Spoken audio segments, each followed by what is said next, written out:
काय बोलतेस तू? मेरी तरफ देखो, मेरी तरफ देखो आई। आपको आपके गोड़ों की कसम, आप आइंदा से ऐसे शब्द अपने मुंह से नहीं निकालेंगे। आई, मेरी सगी आई का प्यार तो मेरी किस्मत में नहीं था, लेकिन बप्पा ने अभी थोड़े टाइम पहले ही मुझे आई दी है जो मुझसे बहुत प्यार करती है। खबरदार आपने मेरी आई के बारे में ऐसी बात की तो समझ ला मैं आपसे कट्टी हो जाऊंगी। ऐसे मत बोलना, लेकिन मैं सच कह रही हूँ, मेरे मरने के बाद ही तुम्हारे बाबा को चैन मिलेगा और उनके मन को शांति मिलेगी। बस हो गया, मुंह खोला और कर दी बेवकूफी की बात। ये मरने की बात कहां से आ गई बीच में? या फिर मुझे तकलीफ पहुंचाने का कोई नया तरीका निकाला है तुमने? तकलीफ? आपको क्या फर्क पड़ता है जीजा जी, अश्विनी मरे या जी? फर्क पड़ता है।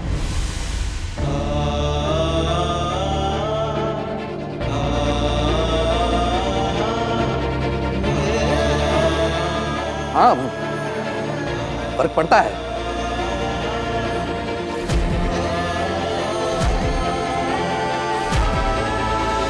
37 साल हो गए, साथ रहने की आदत है।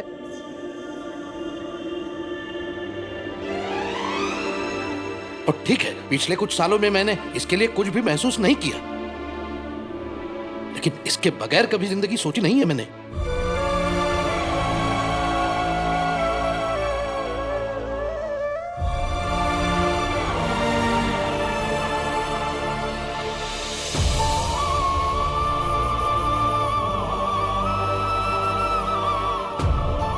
सही कहते हैं, किसी की अहमियत जिंदगी में तभी पता चलती है जब वो हमसे दूर हो जाते हैं। बाबा, शायद आपको आई के रहने से कोई फर्क नहीं पड़ता हो, लेकिन उनके चले जाने के ख्याल से आपको परेशानी हो रही है।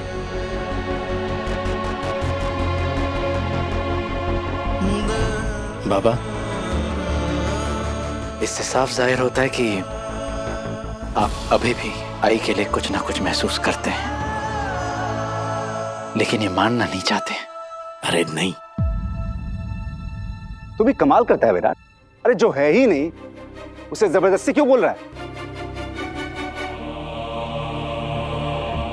अरे वही नहीं, कहीं भी चली जाए दादा को कोई फर्क नहीं पड़ता, हो ना दादा? और अगर तुझे लगता है कि तेरी छोटी बहन पर हम सब बहुत अन्याय कर रहे हैं, तो इसे अपने साथ क्यों नहीं ले जाती? काकू,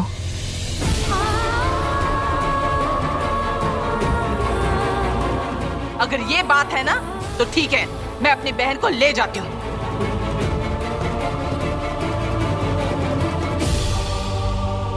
चल चुटकी, सामान बांध, तू मेरे साथ चलेगी। तेरे मैके में और मैके वालों के दिल में अब भी तेरे लिए बहुत जगह है।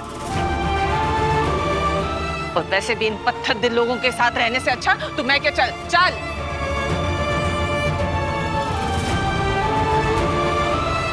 क्या है? मुझको क्या देख रही हो? इसने बोल दिया तो कहीं तुम इसके साथ जाने की तो नहीं सोच रही? बाबा, इससे पहले आई कुछ कहे, क्या आप आई के लिए कुछ करेंगे प्लीज? क्या चाहती है तू? हाँ, अश्विनी को रोकने के लिए नीनाद उसके पाँव में गिर जाए? नहीं, लेकिन एक डब्बा तो खोल ही सकते हैं ना। डब्बा?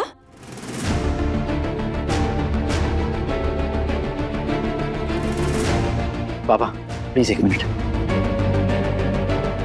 मोहित, ये क्या हो रहा है विराट? बाबा बस भी करो दादा। ये लीजिए, क्या है इसमें? खुद ही खोल कर देख लीजिए बाबा।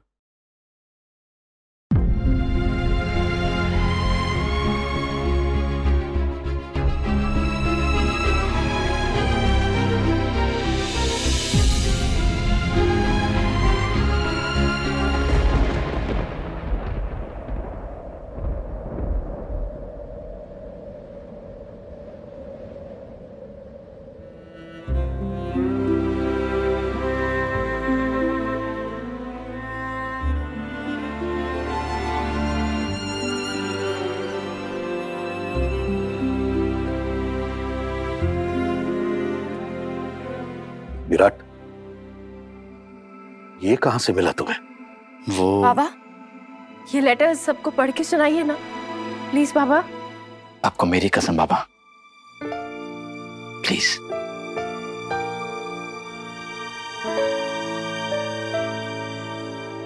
ये खत मैंने अश्विनी को तब लिखा था जब शादी के बाद मेरी पहली पोस्टिंग हुई थी।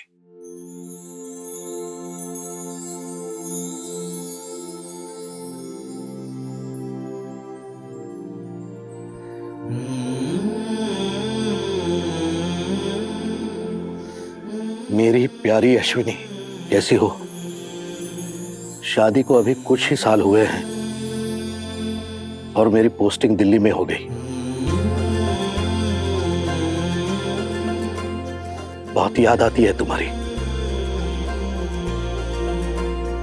और मैं जानता हूं तुम भी मुझे बहुत याद करती हो, क्योंकि दिन भर मेरी हिचकियां बंद ही नहीं होती।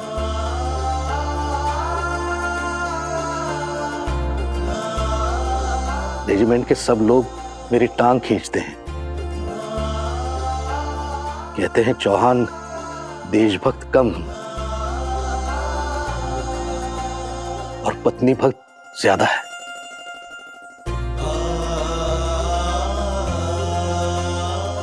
फिर मैं भी कह देता हूं उसकी याद ना आए, ऐसा कोई वक्त नहीं, और वो पति ही क्या जो पत्नी भक्त नहीं।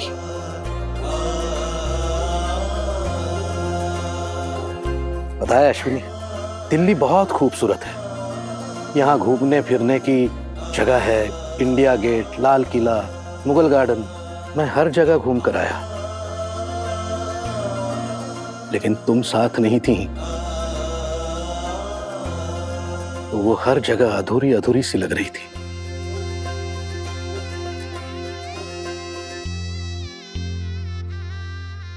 मैंने तो सोच लिया है, अगली बार आऊंगा तो तुम्हें साथ लेकर ही आऊंगा, तुम्हें सारी जगह घुमाऊंगा, खास तौर पे अप्पू घर।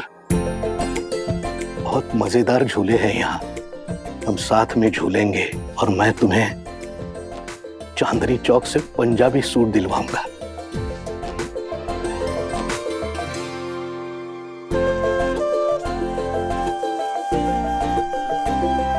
मैंने तो तुम्हें हमेशा साड़ी पहने हुए ही देखा है, लेकिन मुझे पता है कि पंजाबी सूट में तुम और भी खूबसूरत लगोगी।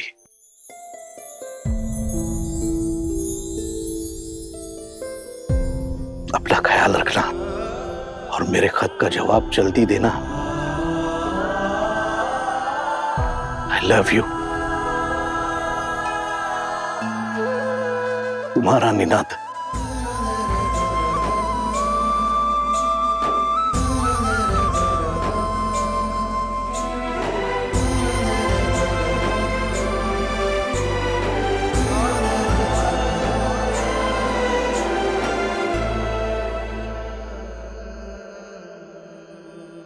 मामा, मुझे तो यकीन ही नहीं हो रहा है कि आपने मामी के लिए इतना रोमांटिक लेटर लिखा है।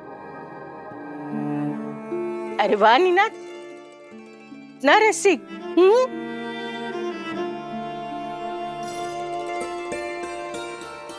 हाँ तो हमारी आई भी कम रोमांटिक नहीं है, उन्होंने भी तो जवाब लिखा है। क्यों आई? रियली? क्या था वो जवाब?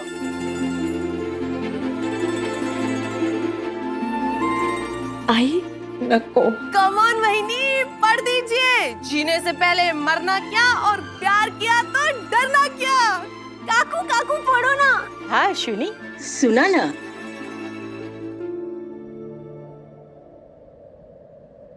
अपना जवाब खुद पढ़कर सुनाइए।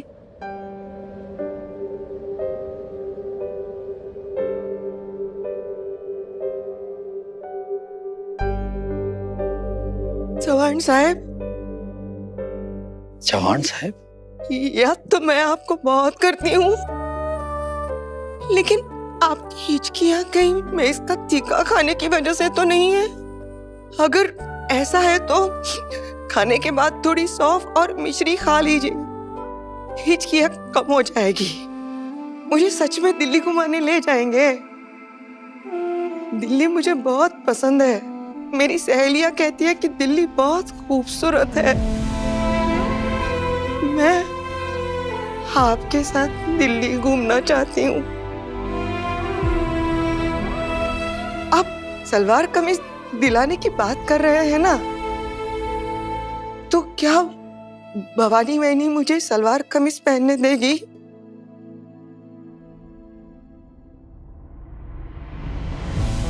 वो तो मुझे सिर्फ साड़ी ही पहनने को कहती है।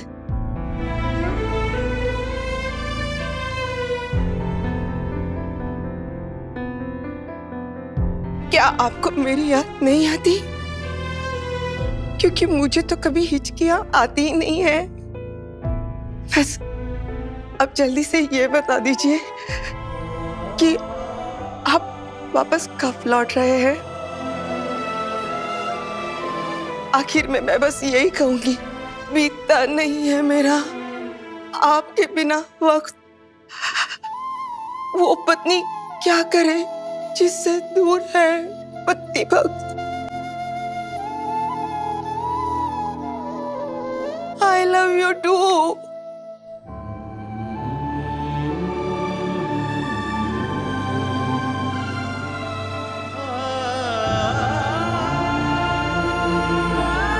आपकी, सिर्फ आपकी अश्विनी।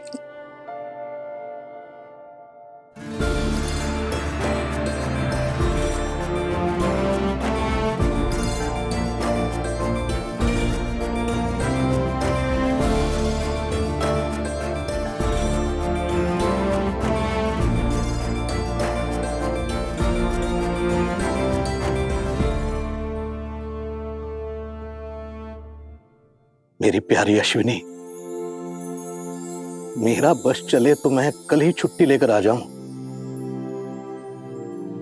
लेकिन अभी यहां आए हुए बस 15 दिन तो हुए हैं।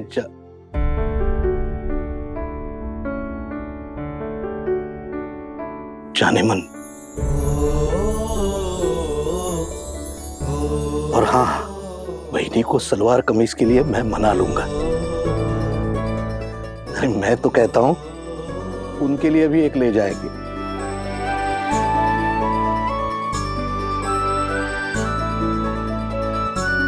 अश्विनी, तुम्हें पता है यहां ठंड बहुत बढ़ रही है। इस बार आऊंगा तो तुम्हारे हाथ के बने लड्डू जरूर ले जाऊंगा। मेरी आई कहा करती थी, घर के बने देसी घी के लड्डू ठंड में बहुत अच्छे लगते हैं और सेहत के लिए भी अच्छे होते हैं।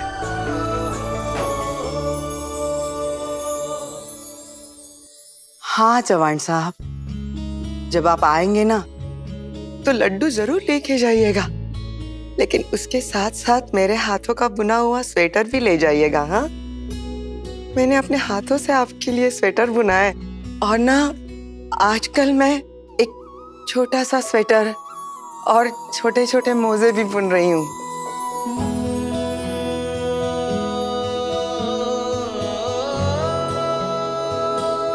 समझ लो। हाँ,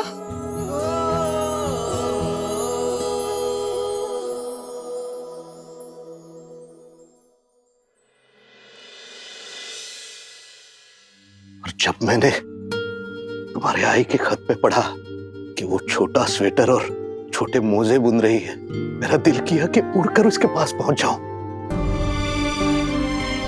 क्योंकि विराट वो सिर्फ एक खत नहीं था, तुम्हारे आने की खुशखबरी थी।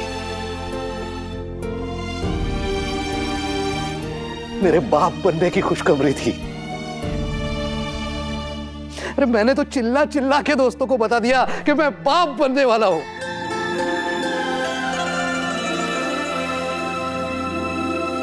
मुझे अभी भी याद है वो दिन जब निरात वापस आए थे तो दुनिया भर की सारी चीजें साथ में लेकर आए थे, और आते ही उन्होंने मेरे पेट पर हाथ रख के कहा था, तुम राजकुमार हो या नन्ही परी, जो भी हो, बस इस दुनिया में आने के बाद अपने आई का, अपने बाबा का, अपने खानदान का नाम रोशन करना। और विराट, तूने अपने आई के कोख में मेरी बात सुन ली थी।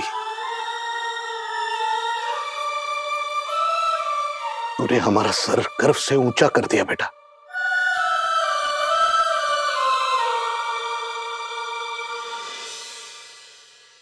बाबा, जब आपके दिल में आई के लिए इतना प्यार था,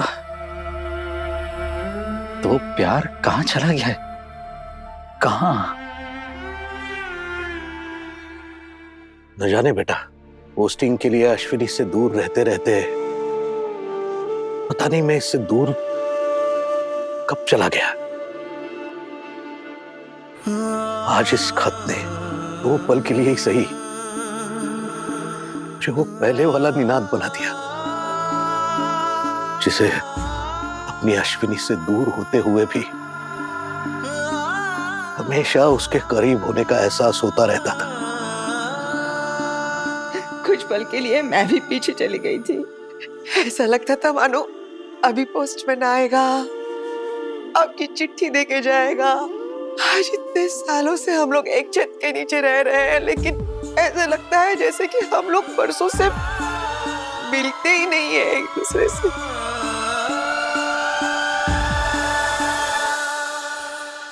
अश्विनी, तुम मुझसे दूर चली गई, क्यों? मैं तो यही थी निनाद, पर पता नहीं क्यों मैं आपको दिखना बंद हो गई थी। मैं भी क्या करता अश्विनी, तुम हमारे कमरे से निकलकर रसोई में जो जाके बस गई। रसोई रसोई रसोई, फिर बच्चे, फिर उनकी परवरिश, घर संभालना। दिन भर मैं इंतजार करता रहता था, तुम आती ही नहीं थी। मैं भी दिन भर का काम करके थक हार के अपने कमरे में आपके पास आती, बस यही एक उम्मीद लेकर आती थी कि अगर मैं आपसे बात करूंगी, आपके साथ रहूंगी, तो मेरी दिन भर की सारी थकान गायब हो जाएगी। लेकिन जब भी मैं आती, आप सो चुके होते थे। और ऐसे ही बरसों बीत गए, ये दूरियां बढ़ने लगी। कब, क्यों, कैसे, पता ही नहीं चला। जिस दिल में एक दूसरे के लिए बहुत प्यार हुआ करता था, उस दिल में बस कड़वाहट भर गई। आज तुम बच्चों की वजह से वो बरसों पुराना प्यार, सारे जज्बात जैसे जैसे आईने के जैसे सामने आके खड़े हो गए। और गलती मेरी थी, तुम मिलती नहीं थी, पोस्टिंग की वजह से मैं बाहर रहता था। इस सब ने शायद हमारे प्यार का रंग फीका कर दिया। और उसके बाद अश्विनी, मेरे मुंह से तुम्हारे लिए सिर्फ कड़वी बातें, फिर झगड़े, तुम्हें नीचा दिखाना, यही होता गया। और अश्विनी, इस सब के लिए तुमने कभी कुछ नहीं कहा। मुझे एहसास होता था मैं गलती कर रहा हूं, लेकिन मेरे अहंकार ने मेरा गिल्ट और अंदर ही अंदर दबा दिया। अपने बुरे सुलूक के लिए तुमसे माफी मांगने की हिम्मत ना थी, ना आज है। लेकिन मैं गलत था, जो हमेशा अपने आप को समझाता रहता था कि मैं गलत कैसे हो सकता हूं, तुम गलत हो, लेकिन मैं ही गलत था। अश्विनी, मैंने तुम्हारे साथ बहुत बुरा सलूक किया, लेकिन आज सबके सामने आज मैं तुमसे माफी मांगता हूं। अश्विनी, माफ कर दो मुझे।